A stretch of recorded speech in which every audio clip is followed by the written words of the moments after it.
Good morning, सुप्रभात। आप सभी का पुनः एक बार इस चैनल पे बहुत बहुत स्वागत है। आशा करते हैं सभी अच्छे हैं।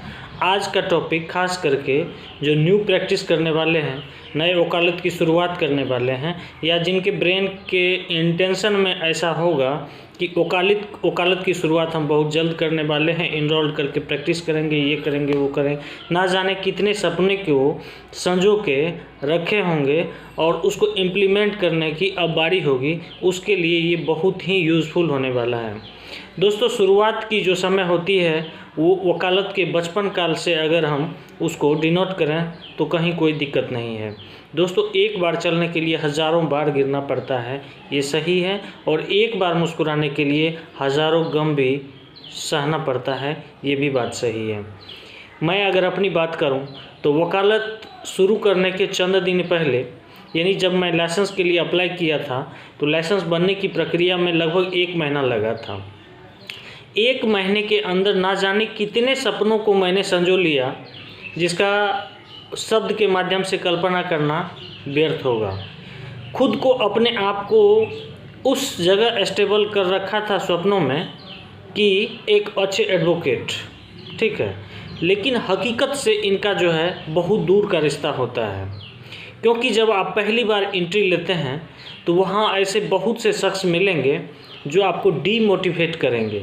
डीमोटिवेट का मतलब हुआ आपके मोरल को तोड़ने का कोशिश करेंगे, और आप अगर टूट गए तो फिर हट गए, अगर नहीं टूटे, टिके रह गए, तब फिर आपके पास हज़ारों हज़ार अपॉर्चुनिटी आपके सामने आएगी और उसमें से कोई एक अपॉर्चुनिटी होगी जो आपको सफल, सिक्योर बना देगी।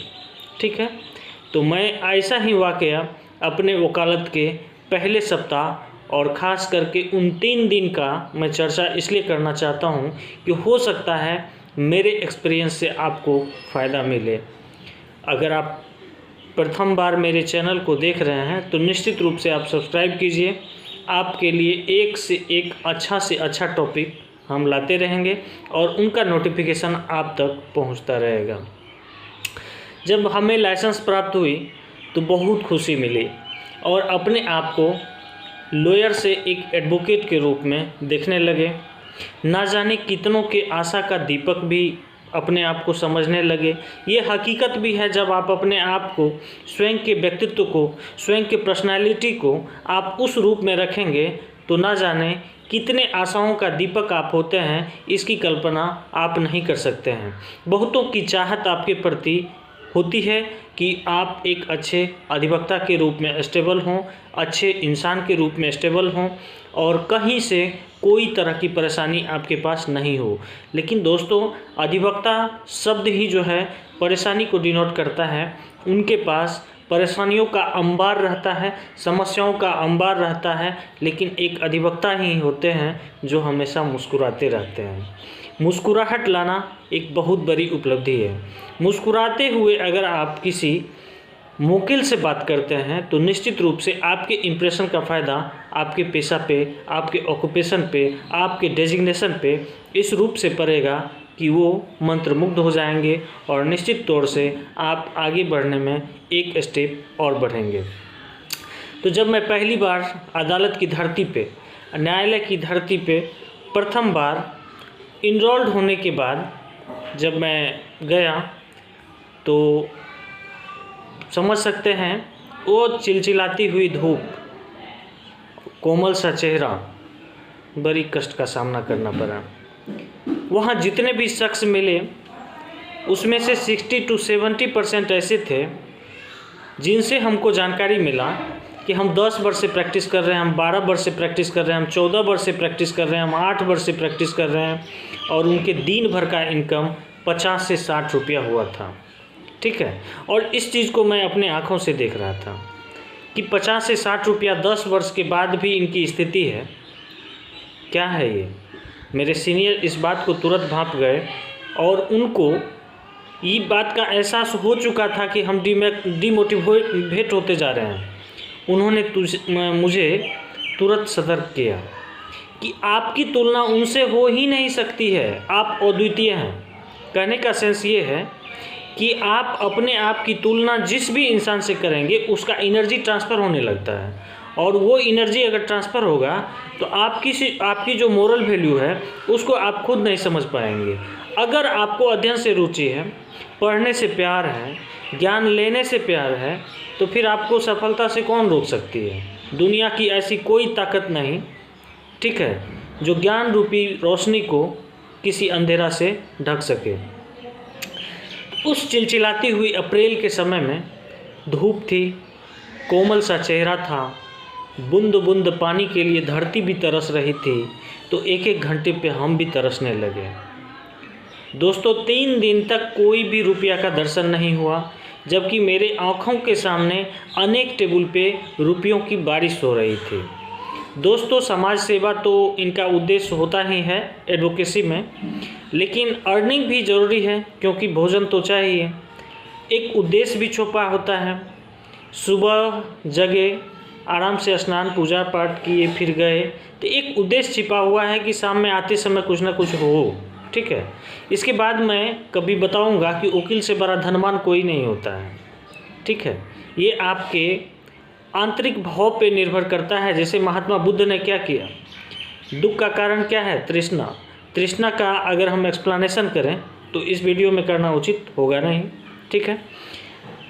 तो डीमोटिवेट होने से मैंने बचा, और सिंपल सी बात है कि जब प्रथम दिन का सत्र ख़त्म हुआ तो शाम में जब पुनः वापस आए तो आप अंदाज कर सकते हैं कि क्या स्थिति हुई होगी। निश्चित रूप से वो थका हुआ इंसान जो असफल होकर पुनः वापस आया, ठीक है, और रास्ते में जो कोई पूछते थे, इतना ही नहीं, अनेक आदमी ऐसे भी मिले जो सारे कुछ पूछे, सब कुछ उनको बताया भी गया, लेकिन वो दूसरे से जाके करवाए। रात भर नींद नहीं हुई। अगले दिन फिर सेम कंडीशन रहा, फिर तीसरे दिन सेम कंडीशन रहा। फ्रस्ट्रेशन की सीमा जो है अपने चरम पे पहुंच चुकी थी, और उस रोज़ रात में मैंने संकल्प लिया, जब नींद नहीं हुआ 3 दिन, ठीक है, तो मैंने सोचा कि मुझे लोग के द्वारा पैसा क्यों दिया जाएगा, मुझे अर्निंग क्यों होगी। इसका कारण जिनको हो रहा है उनके पीछे क्या कारण है। तो मेरा खुद का जो ब्रेन था वो खोज के निकाला कि आप अगर किसी से कोई काम लेते हैं, सपोज कीजिए एक एफिडेविट बनवाने कोई आया और आप उनसे लिए, और उनके बारे में भी आप अपने सीनियर से पूछने जाते हैं, अगल बगल से हेल्प लेते हैं कि इसमें क्या लिखा जाएगा, कैसे होगा, कितना का टिकट लगेगा, कहाँ मोहर लगेगा। तो ये स्थिति आपकी ऐसी नहीं है कि आपको अर्निंग हो, क्योंकि सरस्वती होगी तब ही लक्ष्मी आएगी। फिर मैंने संकल्प लिया कि रुपया कमाने के बारे में सोचना बंद किया जाए, और मेरे सीनियर का एक रूल था, ठीक है, इनका 4 स्टेप या मुख्य रूप से कहें तो 3 स्टेप होता है। 6 महीना होता है हार्ड लेबर नो मनी, आप करीब मेहनत कीजिए और पैसा के बारे में सोचिए ही नहीं, no money, hard labour no money. अगला जो 6 महीना है वो सम लेबर सम मनी, ठीक है। उसके बाद जो 6 महीना है वो है नो लेबर मोर मनी।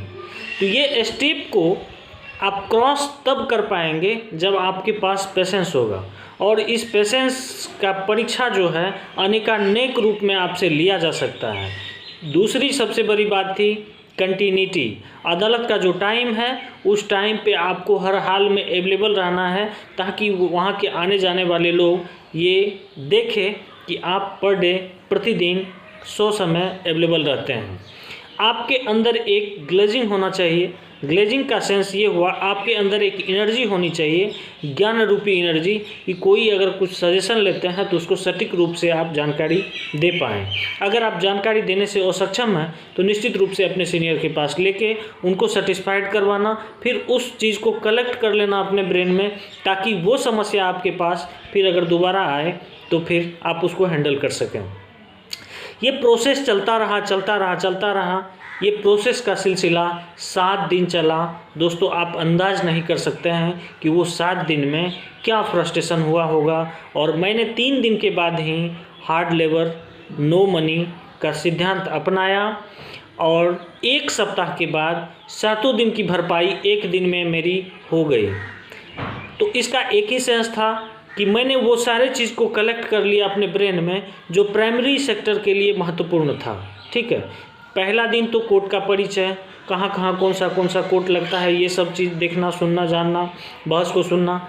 आप एक अजनबी होते हैं, अजनबी से जब आप वहाँ के जानकार हो जाते हैं तो वहाँ की एनर्जी भी आपकी मदद करने के लिए हतोत्साहित नहीं होने देती है, और वो एनर्जी आपके सपोर्ट के रूप में आपके एनर्जी लेवल को और ऊंचा बनाने में सक्षम होते हैं।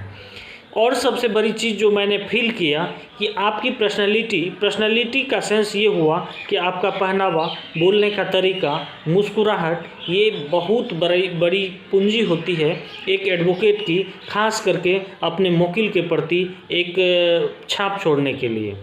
दूसरी बात है कि सिविल हो, क्रिमिनल हो या फैमिली कोर्ट हो या कोई भी मामला हो, उसके बारे में एक ब्रीफ जानकारी आपके पास नहीं हो, चलने की बात है, लेकिन एक मोटे तौर पर जानकारी होना एकदम ज़रूरी है, क्योंकि कभी भी कोई भी अगर आपसे सजेशन लेना चाहें तो निश्चित रूप से दिल खोल के आप सजेशन दें।